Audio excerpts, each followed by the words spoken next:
Jaya Radha Madhava Kunja Bihari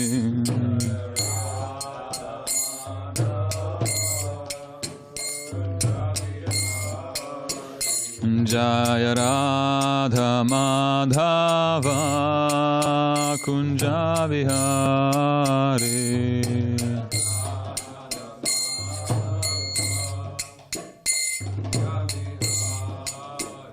Jaya Gopijana Vallabha Girivaradhari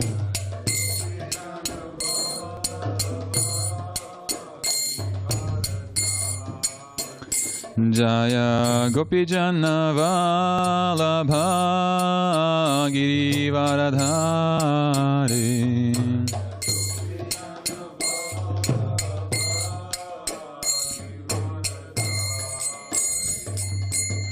Yashodanandana Brajajana Ranjana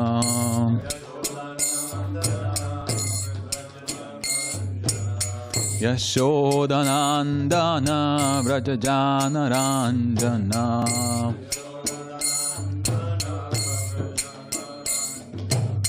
Yamunatira Vanachari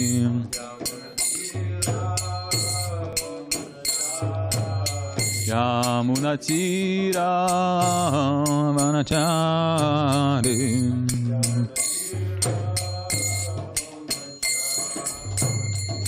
Jaya Radha Madhava Kunja Bihari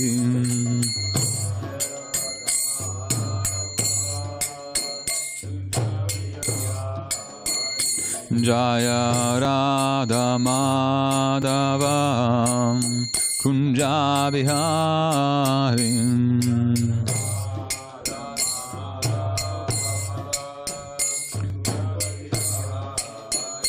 Jaya Gopijana Vallabha Girivaradhari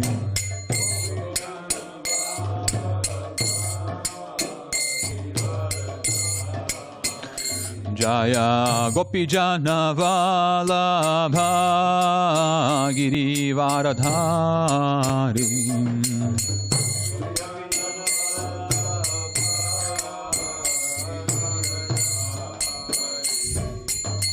Yashodanandana Brajajana Ranjana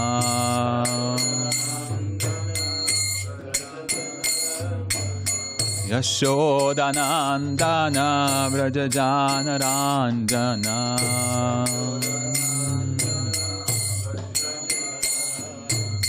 Yamunatira Vanachari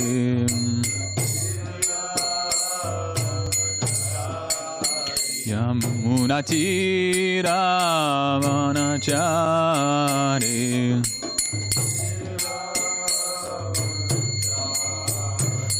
Jaya Radha Madhava Kunja Bihari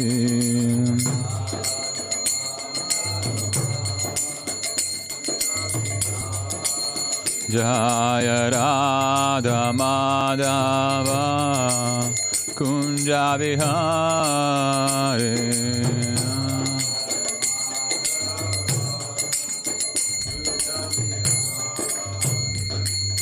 Hare Krishna Krishna Krishna Hare Hare Hare Rama Rama Rama Hare Hare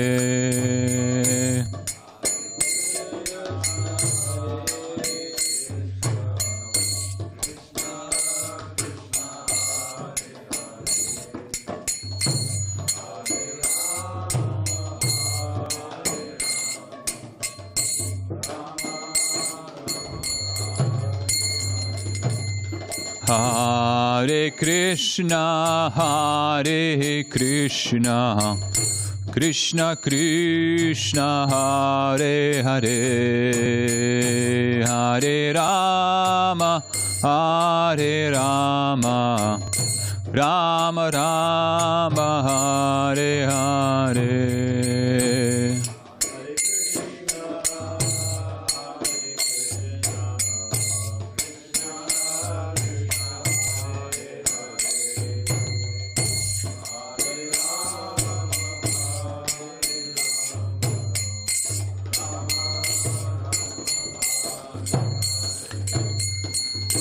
Hare Krishna, Hare Krishna, Krishna Krishna, Hare Hare, Hare Rama, Hare Rama, Rama Rama, Hare Hare.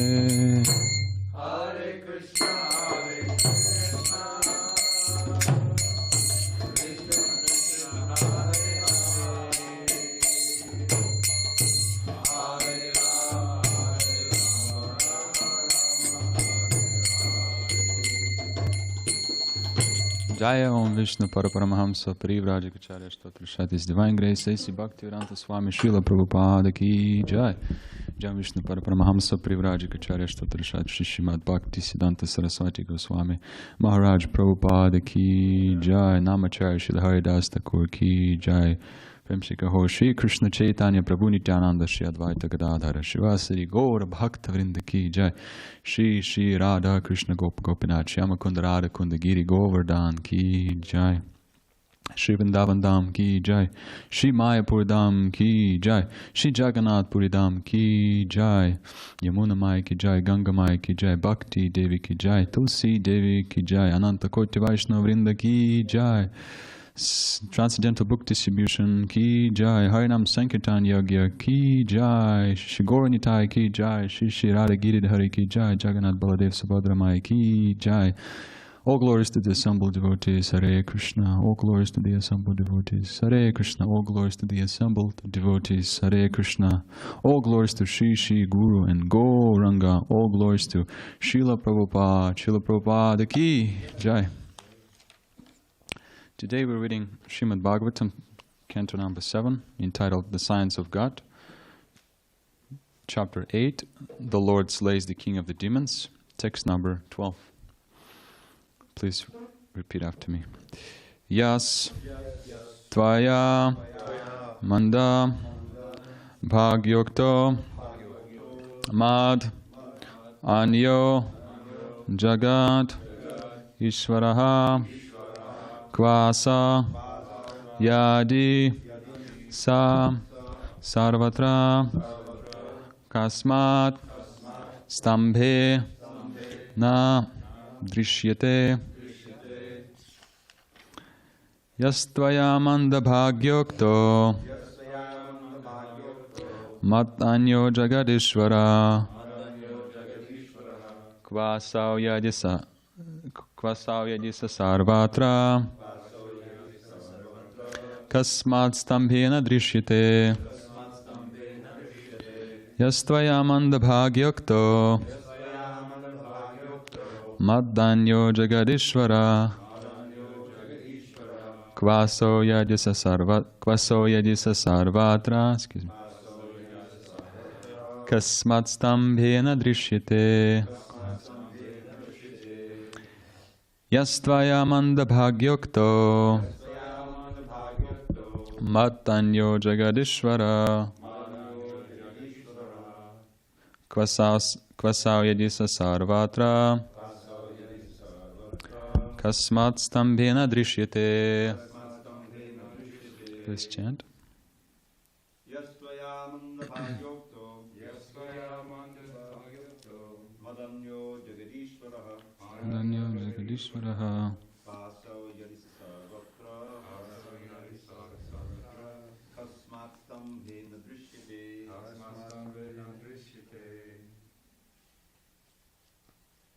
Yastvaya Manda Bhagyokto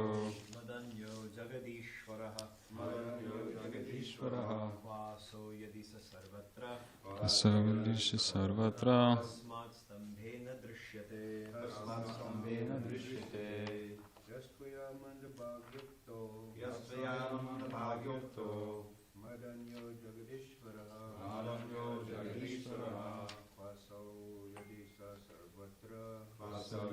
sarvatra Sambhena drishyate Yasvaya manda bhagato Maranyo jagat Ishvaraha Maranyo jagadishvaraha Kavasau yarisa sarvatra Kasmat sambhena drishyate. Anyone else? Online? Yastvaya bhagyakto Yastvaya bhagyakto Mad anno jagadishvara Ishvara Kṛṣṇa adisha sarvatra Kasmat stambena drishyate. Before I start reading the synonyms, I forgot to say Om Namo Bhagavate. Om Namo Bhagavate Vasudevaya. Om Namo Bhagavate Vasudevaya. Om Namo Bhagavate Vasudevaya. Yaha, the one who. Tvaya, by you. Mandabhagya, O unfortunate one. Uktaha, described. Matanyaha, besides me. Jagat Ishvaraha, the supreme controller of the universe. Kva, where? Asa, that one. Yadi, if. Saha, he. Sarvatra, everywhere. All pervading. Kasmat, why? Stambhe, in the pillar before me. Nadrishyate, not seen. Translation and purport by His Divine Grace, A.C. Bhakti Swami Srila Prabhupada Ki Jai. O most unfortunate Prahlāda, you always describe the Supreme Being other than me, a Supreme Being who is above everything, who is the controller of everyone, and who is all-pervading. But where is He? If He is everywhere, then why is He not present before me in this pillar? Purport. Demons sometimes declare to a devotee that they cannot accept the existence of God because they cannot see Him.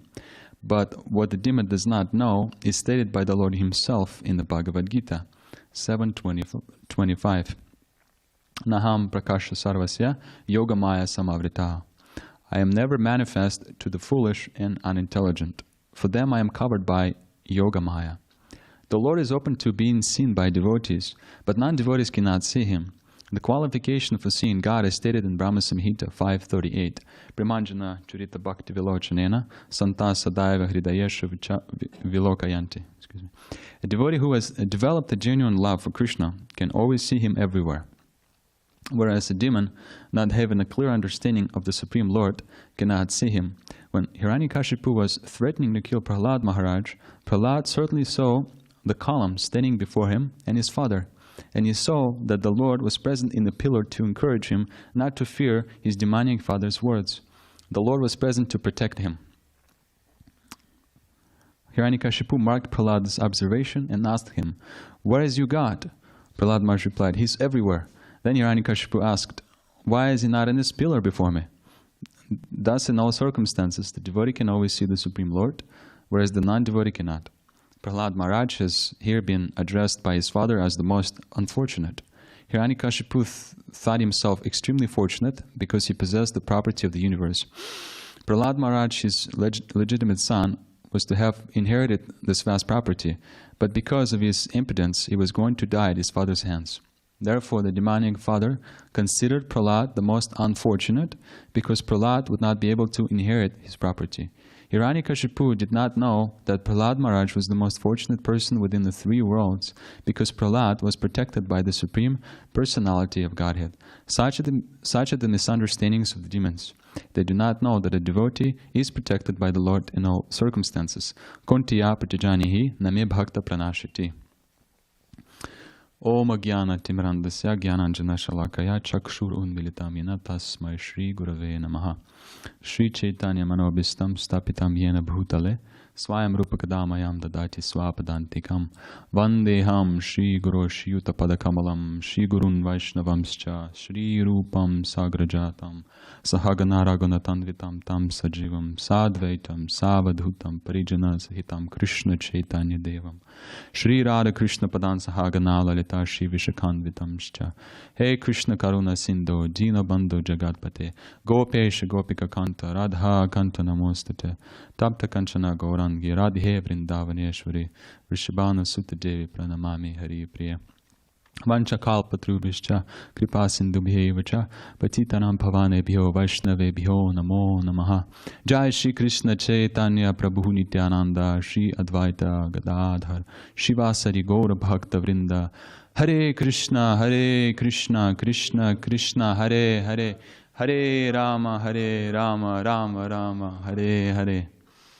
Hare Krishna, everyone. Thank you for this opportunity to speak on Srimad Bhagavatam. So now we're reading how Hiraṇyakaśipu is trying to kill Prahlāda Mahārāja. But as we learn in this purport and in the Bhagavad Gita and all the Vedic texts, that actually Prahlāda Mahārāja is a Mahabhagavat, is a pure devotee. So no matter what you do, if Krishna doesn't want to take Prahlāda Mahārāja back home, no one can kill Prahlāda Mahārāja. So Hiraṇyakaśipu is very, very aggravated. He's compared to a hissing snake, and someone stepped on it, so the snake became even more angry, more agitated.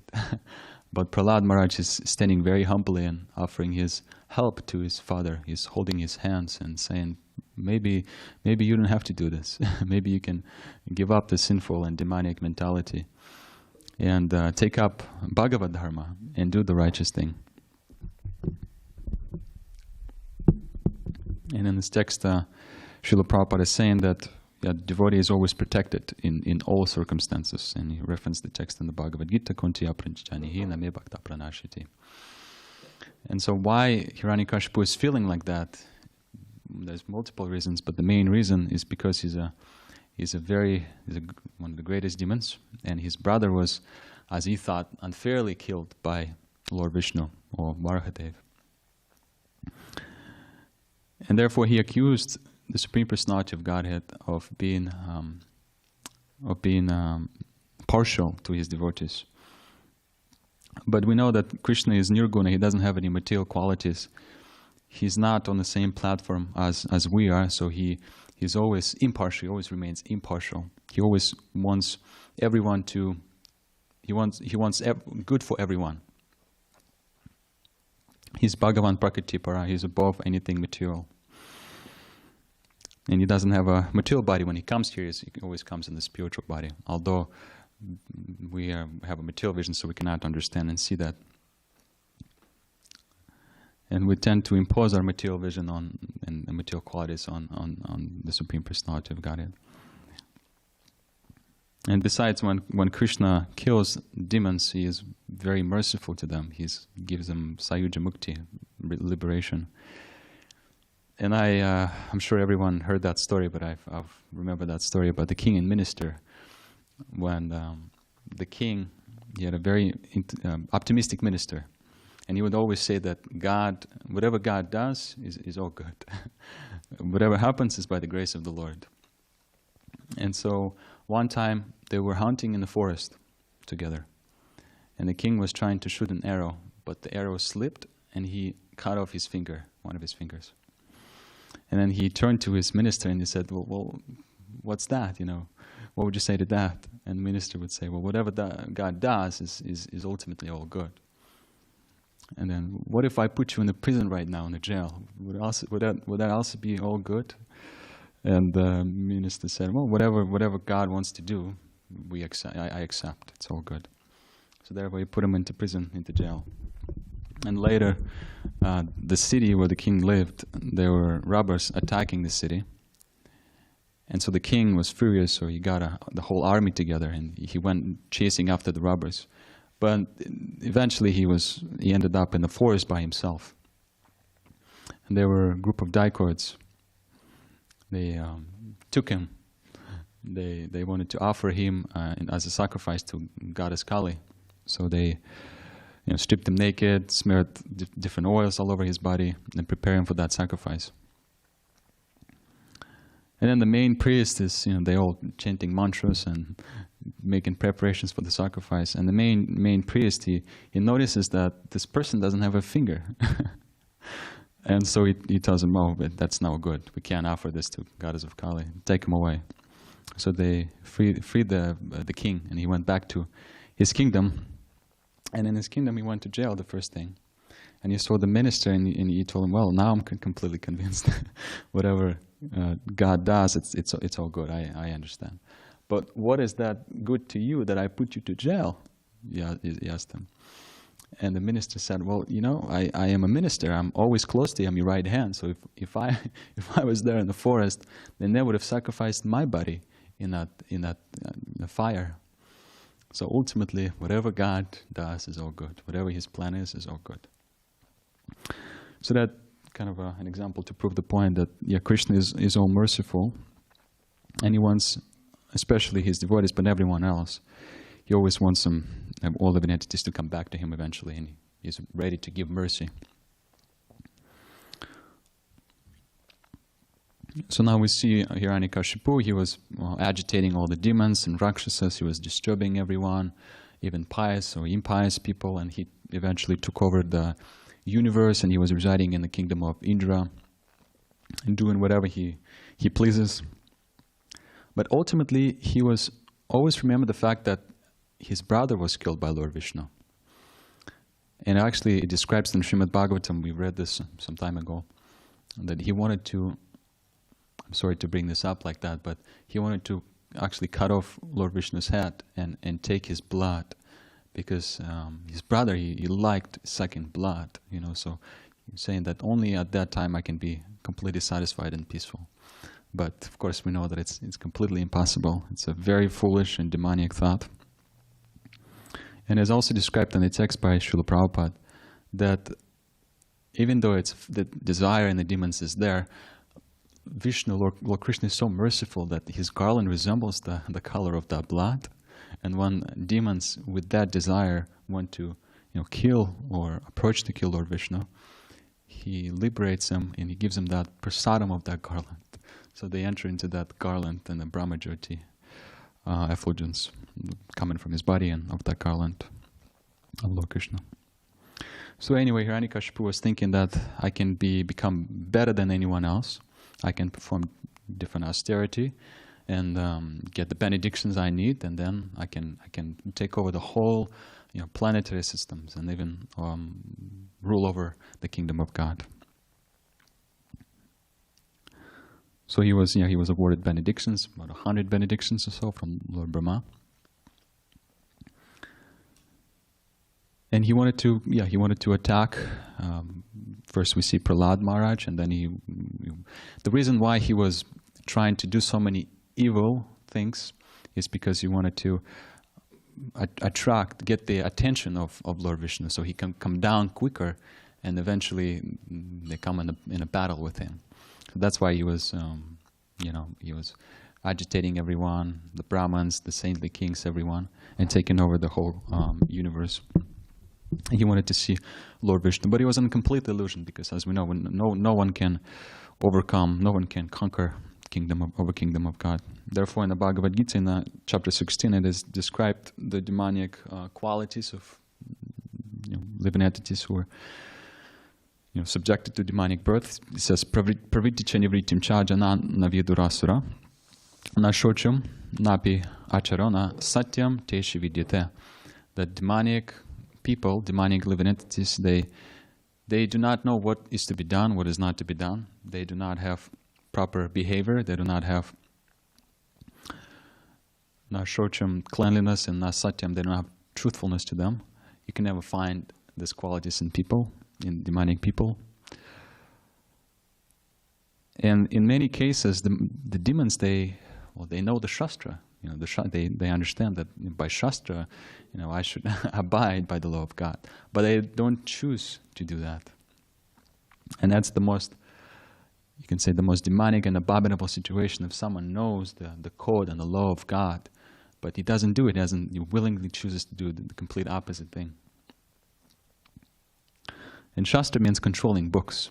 And in the ancient times, when the Brahminical culture was present, the Brahmins, they would deliver this knowledge by sound to the saintly kings, and then the kings would rule over the kingdom like that with the help of the Brahmins. The whole Varnashram system would cooperate together. But if you don't wish to do that, if you didn't wish to follow Shastra as the controlling books, then comes Shastra or Ashtra, the weapon. Because if all arguments fail, and if you break the law, then you have to be punished.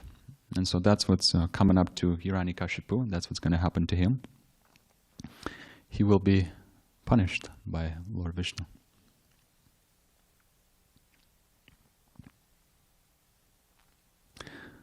And so this is also mentioned in the commentaries here that in the 7th chapter of the Bhagavad Gita, text 25, Srila Prabhupada referenced this, that demonic people does not see God. He is not manifested to the foolish and unintelligent people. Naham prakasha sarvasya yogamaya samavritaha. He doesn't come to the demonic people. He's not revealing his form to them. Because what's the use? What's the point? He's covered by them by yogamaya. And then another text in the Bhagavad Gita, in the 9th chapter, where Krishna speaks the most confidential knowledge, he says, Ashadadana Purusha Dharmasya Parantapa. He says, Aprapyamam nivartante mritu samsara vartmani. That these demonic people, these demonic living entities, they do not have devotion, they do not have faith, and therefore all they get, their path, is mritu samsara vartmani. They just take birth, die, and come back in this demonic form of life. That's what's also mentioned in the 16th chapter of the Bhagavad Gita. They just repeatedly take birth as the demons. And another thing in this text, it says a devotee, it's quoting Brahma Samhita, devotee who has developed a genuine love for Krishna can always see him everywhere, whereas a demon, not having a clear understanding of the Supreme Lord, cannot see him. So, and then devotees being on the opposite side, they want to please Krishna and they want to do service. They accept that Krishna is Bhagavan, the Supreme Person, so they get this opportunity to see Krishna. And of course, in Kali Yuga, Krishna comes in the form of the sound vibration, the holy name, Golokera Premadana, Nama Sankirtana, Harinama Sankirtana. The Lord comes in the form of the holy name. And we were reading in the morning today about Shuddhanam, the pure name, how that's the actual goal, to chant the name without any offense and to be situated in the platform, not just goodness, but because it's a mature quality, but the pure goodness, Shuddha Sattva. Because if we situate it in the mode of goodness, just Sattva, in many ways it's not enough. We see people on book distribution that they look very healthy, they have their life together, nice family and everything, but they're not willing to follow the instructions of Srimad Bhagavatam, Bhagavad Dharma, because there's something missing. They are not devoted to Krishna. And so the missing link is complete surrender, Sharanagati, understanding that there's things that are favorable for devotional life and things that are unfavorable. And there's different kinds of spiritualists and people who accept the Vedas as well. And Chaitanya Charitamrita, this nice verse mentions that Krishna Bhakta Nishkama Ateva Shanta Bhukti Mukti Siddhikame Sakale Ashanta. That all these people, Bhuktis and also Muktis, Siddhis, they, even though people might externally look at them as spiritual people or people who perform some sort of austerity, but they never peaceful. It is explained, they never peaceful. But the devotee, Prahlāda Mahārāja, and devotees of the Lord, who are desireless, without any desire, nishkama, they can actually feel that shantam, that peace that everyone is looking for. And the real position of all devotees, in order for us to be surrendered and to strive after bhakti, is complete dependence on the Lord. No matter what we do, we should be completely dependent. And Srila Prabhupada explains, just like a child depending on his parents. Where a small child can go without his parents, he's going to get lost, he's going to get hurt. So therefore that should be our position when we reach out, when we call out to the holy name. We should also be in this very humble position.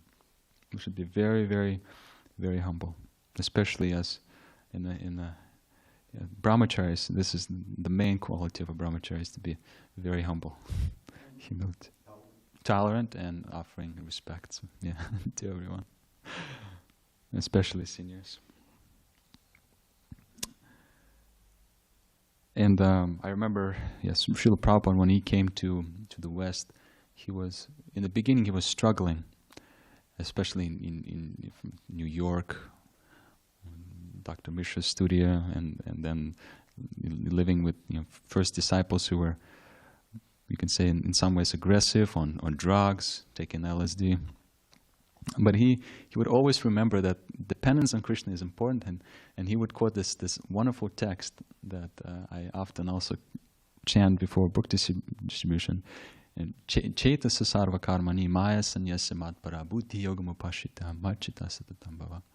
That in all activities just depend upon me, and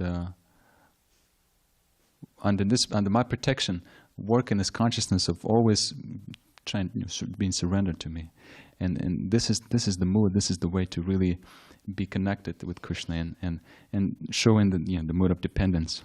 Because when we distribute books, at least I'm speaking for myself, who am I to distribute anything to anyone? I am just a sinful person who I have no qualification to even understand Bhagavad Gita. It's all a mercy of the devotees and of Guru Parampara and our beautiful deities and Srila Prabhupada and everyone. I have no understanding, and I have no qualification. And as long as we don't understand that dynamic, that mood of surrender and dependence, book distribution is going to be very austere and difficult. But if we try our best to rely on Krishna and pray to Him that, yes, I'm just an instrument. I don't know what I'm doing. I don't know what I'm saying. Krishna, please use me as the instrument. And I don't wish to enjoy the fruit. It's all, I'd like to offer the fruit to Guru Parampara, to our deities, to the devotees, to Srila Prabhupada. And then the realization will come that there's Sat, this eternality, that the platform of eternal Jivatma, the soul, will come. That's the whole purpose, and when we feel ecstatic and happy on book distribution, that means that we, to some degree, realizing that spiritual eternal platform. And I remember I recently just met one mother and her daughter, and I was asking her a question about what are your goals in life, and they took books. They both took books, Srimad Bhagavatam and Science of Self-Realization. And her daughter, she was very enthusiastic, so she said that my goals in life, I'd like to teach everyone or inspire everyone that love is the number one most important thing in life. And I also want to stop wars, because what's the point? Why everyone is fighting all the time? We should understand that the goal of life is self-realization. We come here to know who we are. We come here to be friendly and to help one another. She said that. She was saying all these things. And to my great surprise, she was only 11 years old. And she must have been, practicing yoga, or maybe descending as from the heavenly planets or something like that. It's possible. So anyway, there are a lot of people like that waiting for Srila Prabhupada's books, and when she mentioned that I'd like to stop wars, that's my purpose. I immediately wanted to show the preface to Srimad Bhagavatam, how we should be cultured, we should take up spiritual life seriously from very young age, and that this Srimad Bhagavatam is meant to revolutionize the consciousness of people in unity and friendship. And although we've achieved so much progress materially, we should understand that the real progress is our dependence and love for God. But Hiraṇyakaśipu, he doesn't agree. He calls his son Prahlāda Mahārāja Manda Bhagya, most unfortunate one. And that's interesting, because his idea is that he owns the whole universe. He's got all this wealth. He's in this high position. And Prahlāda Mahārāja is, I don't need any of this. I'm completely happy being with Krishna. I don't want to be ruling the whole universe. What's the point? It doesn't belong to me anyway. Your mama, it doesn't belong to me. So, and actually Prahlāda is the most fortunate person within the three worlds. He has love for Krishna. Although he could have pretended and said, well, Father, yeah, I understand Krishna, but, I might just play along and say, yes, okay, I should probably be interested in your instructions. And he could have agreed, and he could have received that wealth to himself. Like I remember in my college days, sometimes he would, I'm sure we all experienced, I remember on one instance, there was a person in my group, and she was like that. She would play along. She would play along with teachers. She would make friends with all the schoolmates and everyone. And she would flatter the teachers. She would flatter them and say all the good things and show that, I'm actually, my purpose is that I'm behaving nicely and I want to be successful in life. I'm interested in your subject matter, like that. So she would kind of cheat the students and teachers. So we see sometimes people do that to get socially advanced, or to get promotion at work, or to get good grades and things like that. Sometimes people will do that. But of course, Prahlāda Mahārāja is not on this platform. He's not interested in mundane things. He doesn't want any of this. Like Srila Prabhupada gives an example that the prison, and you get the best cell. They decorate the cell. They give you what you need, and you stay there for a long time, but you're just the supreme prisoner.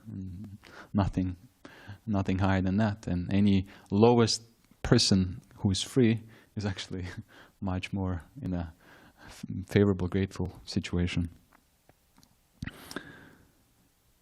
And flattering, since I mentioned that, I think it's important to use that on book distribution. Well, sometimes not flattering, but using compliments and saying good things to people, complimenting them by saying that, noticing different characteristics or whatever they share with us. It's actually important. I remember listening to a class by Parameshwara, His Grace Parameshwara Prabhu, and he was saying that if I don't flatter people and don't give them compliments, they just don't take books. My book distribution decreases vastly. And of course, we don't want to be too philosophical as well, Parameshwara Prabhu was saying. And if we become philosophical with people, get into the philosophy of things, then they might be a little sensitive to it. All of us have sensitive spots, If you say something, then people all of a sudden would bring up this, well, I'm a Christian, I can't take this book, or I don't believe in reincarnation or anything related to that. So it's important to kind of, not be too philosophical, but notice the good in people and try to kind of go off that. At least that's also my observation as well. So Krishna is very merciful. He freely gives the intelligence and his mercy, his kripa to everyone. Now, of course, Krishna, as the most recent incarnation avatar, came as Lord Chaitanya Mahaprabhu. And Lord Chaitanya, he teaches this mood of vairagya vidya and love of God, bhakti. So he's very, very, very merciful. He gives love of God freely to everyone. We just need to tune into it, just like electric current is equal on all points and is willing to give electricity to all the bulbs. But it depends on just the capacity of the bulb. And similarly, in this example of our practice, Krishna is given knowledge, He is given mercy to everyone, but it just depends on our capacity to be able to receive it, reciprocate with that. How much do we actually want it? And if we want it, then anyabhilasha shunyam, then our motive should be very, very pure. And I'll conclude with quoting this wonderful text from 11th canto. It's a chapter when Lord Krishna explains the yoga system to Uddhava. And he quotes a really amazing text that I really like. I'll try to read the Sanskrit. Yathāgnina himamalam jahati matam punasvam bhajate charupam atma chakar manushayam vidhuya mad bhakti yogena bhajate atomam. Does anyone know that text? It says, just as gold, when melted in fire, gives up its impurities and returns to its pure brilliant state, similarly the spirit soul absorbed in the fire of bhakti yoga is purified of all contamination caused by previous fruitive activities and returns to its original position of serving me in the spiritual world. So this gives a comparison of gold, and you can't wash off impurities of gold by using water and soap. You got to put it into fire. So similarly, if we want to become free from sinful mentality and reactions from karma, we have to participate in this nama sankirtana yasya. We have to participate in sankirtan. And by bhakti, all these impurities will disappear. So that's our goal and motive, to engage in loving devotional service to the Supreme. Thank you so much for listening. I'll end here and see if you have any questions, comments, additions to this wonderful text. Hare Krishna.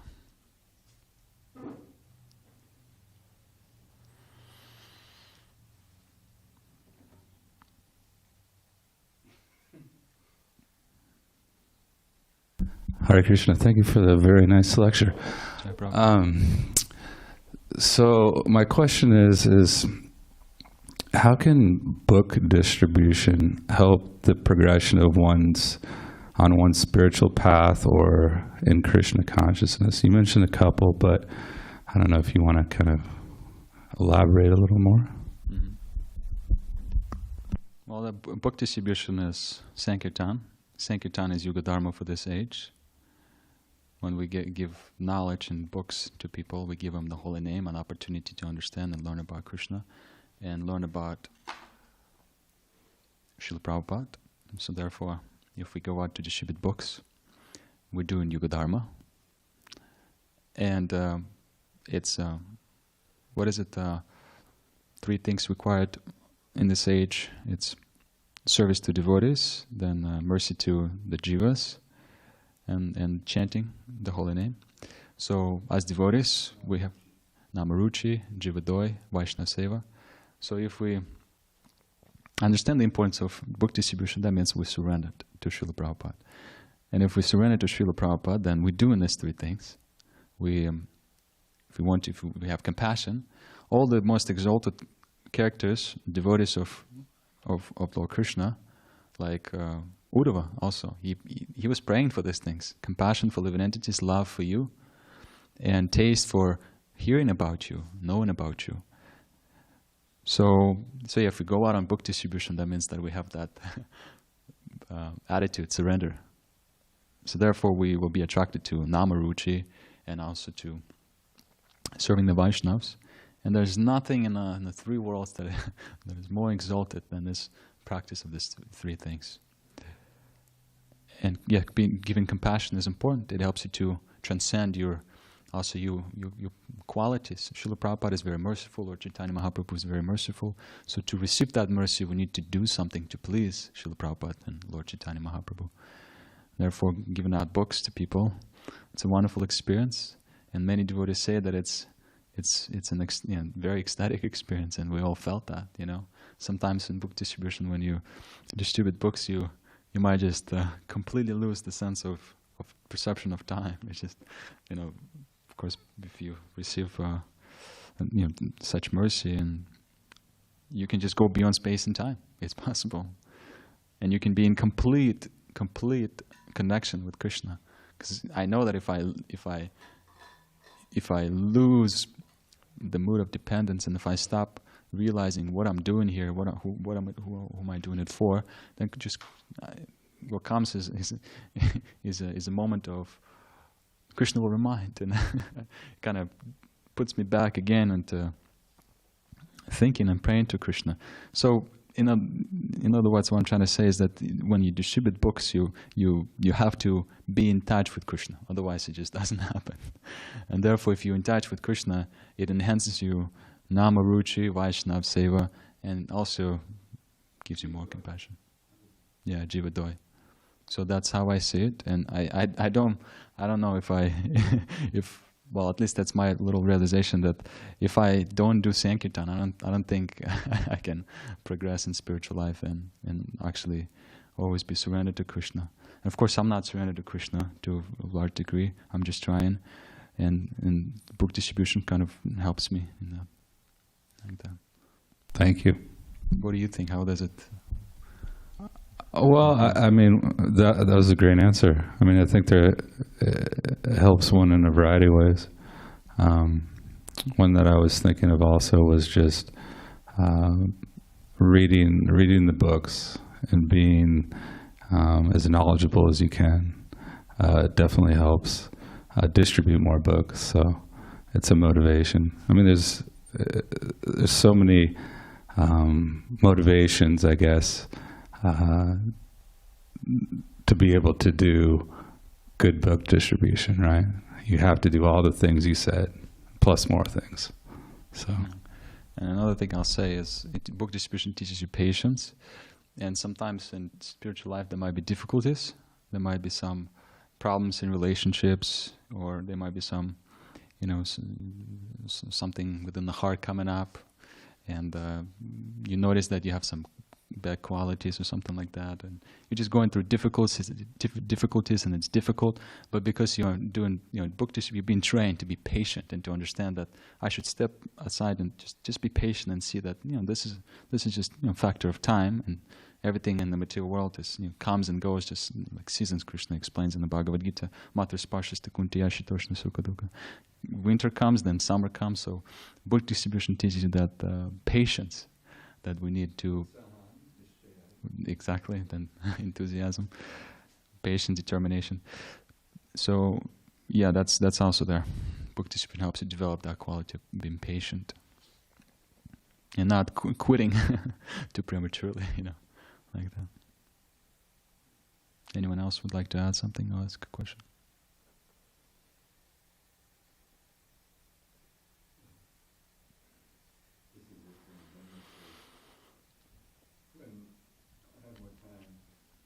Time to give class. I think I mentioned this, but your talk was reminding me of it. The last year's offering, the tributes book for Shiva Ram Swami.